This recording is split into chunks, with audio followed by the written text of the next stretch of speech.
Oh, ayan oh. Kala nyo. Say hello. Hi, Bryce. After ligaw-ligaw, nakapunta.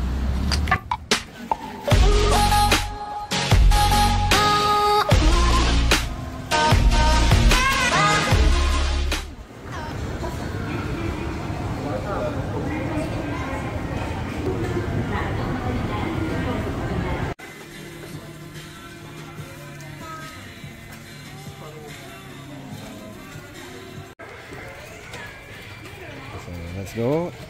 Final Fantasy. Okay, they have multiple. Wala.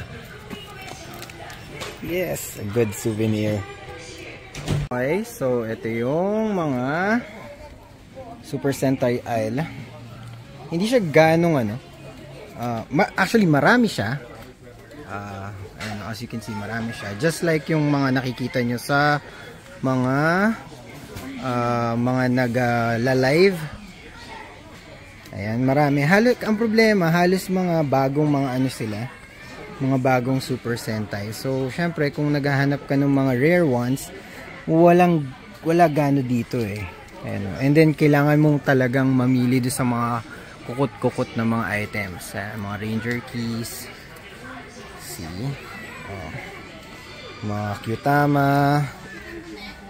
Tapos may mga ibang mga parts ko kung gusto mo magbuo. Parang ano lang din, parang mga surplusan din. Kung mangangalkal ka, makakabuo ka. So dito, kulang-kulang siya pero mas maganda yung mga condition nila and nakasegregate sila. Ayan, meron din silang mga bin na you can check. Ayan. So hindi ako nakabili dito, wala akong nabili. Yung mga buo, may mga buo sa taas ng mga robot. Pero hindi sila mga kumbaga hindi sila rare na hinahanap natin. Usually yung mga rare nasa stante sila, which is nasa harap nito. So ito yung sample ng nila, yung stante nila pag yung items are rare. So ito tingnan ko, merong 5 man dito, si 5 red, 5 yen. So about tamang price sila pag nandito sa Ibig sabihin, talagang gusto nilang mabenta to ng yung sa right value. So, ito yung Go-Go Brace. What else? Ayun meron pang mga Turbo Rangers doon. Pink, nasa 3,000 yen. What else? Yun. Merong Tetra Boy doon. 4,800. And merong 5 Robo doon. 42,000 yan. Medyo mahal. Pero mukhang complete kasi siya kaya medyo mahal. At saka yun merong Shinken One helmet. Pero walang price.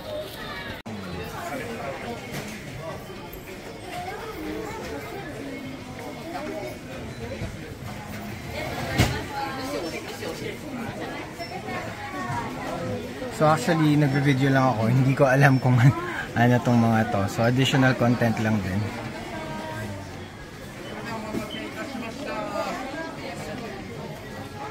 Hindi ko alam kung si Miraidon to or Kyuraidon.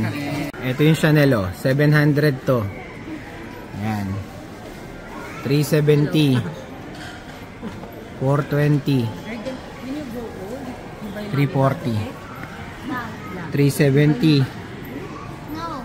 470, 500, 400, 370, 430, 420, 250. Ito naman yung Hermes. Pero alam ko hindi ito yung hanap mo 580, 260, 140 and 300. 300, 250, 570. Unfortunately, hindi ko natapos yung pagbablog ko sa Book of Kind Small. Hindi pa kasi ako talaga dedicated mag-start ng vlog nung time na yon. So, hindi ako nakakuha ng good content for the initial part nung trip namin. Especially sa Nagoya. Kung mapapansin nyo, puro Tokyo lang siya. So anyway, bulk ng mga nabili ko ay galing sa Nagoya. Dahil mas mura sa mga hindi puntahan ng mga tourist.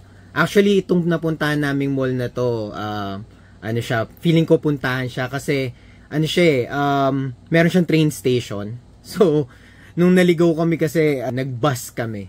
So, actually, pwede naman pala ng train station. I'll post the picture kung ano yung route na yon dito. So, kung gusto nyo pumunta, pwede kayo makapunta. Madali lang siyang puntahan. So, anyway, ito yung mga nabili ko. Let's start with yung pinakamura. Ito, yung Final Fantasy na original PS1 release. Okay? Hindi ko naman ito malalaro. Pero, hinanap ko talaga siya, and buti na lang marami silang copy. Meron silang Final Fantasy 7 hanggang 9 kumpleto. Pero naisip ko 7 lang naman din ang kino-collect ko, so kinuha ko na din to. So 270, around 120 pesos, not bad, 'di ba? Kung lalo na kung makukuha niyo siya ng tax free. So yan yung unang-una kong nabili. Next one naman ay yung mga DMG na mga games. Noon nakabili kasi ako ng ng Rokusho. So, now, hinant ko si Metabi. So, meron na akong Metabi. Mahirap laruin to. More of for collection lang talaga siya. And then, this one, si red at saka si green. Wala akong nahanap na blue. Okay? Pero, ayan, nakabili ako ng At saka wala rin yung, merong yellow pero hindi maganda yung condition. So, hindi ko kinuha. So, yan, 480 ko lang sila nakuha. Take note, sa Tokyo, na times 10 ang presyo ng mga to. Nasa 4,000 yen each sila. So, presyo na ng mga nakabox. Actually, nakakita din ako ng mga nakabox. 5,000 for the red and then 9,000 for the green. Hindi ako kumuha. Kasi parang presyo na kasi ng console eh. Hindi naman din ako nagko-collect ng mga boxed DMG. So, okay na siguro tong mga to. 480. Dako ko sila ng tax free. So, mga 200 pesos. Not bad, diba? And then, ito, para malaro ko yung Game Boy ko, kasi mahirap laruin yung mga ganitong game yung mga RPG, kasi Japanese sila. This one, malalaro mo siya, dahil naman ito platform game to. So, nabili ko siya ng 1,800 yen, okay, may box siya, may manual, at saka merong case. O, yun. Tapos, discounted pa siya, as you can see, 20% off. So, nakuha ko lang siya ng 1,500 yen. So, yun na yun, tax-free na rin siya. And then, nakakuha din ako ng Game Boy SP.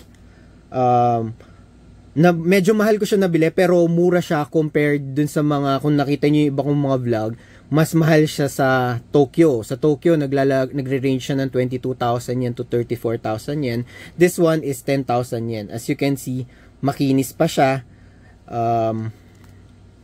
Ayan maayos pa. Maayos pa, walang problema sa screen. Okay pa yung battery niya. O yun. So, ang problema lang dito, may gasgas siya. Yun. And wala siyang box. Pag bumibili kayo ng ganyan, make sure yung basahin niyo yung note. Usually kasi pag i-indicate naman nila pag missing charger, missing box. So, pag wala naka-indicate na missing, so try nyong tanungin kung meron. So, ito, meron siyang charger.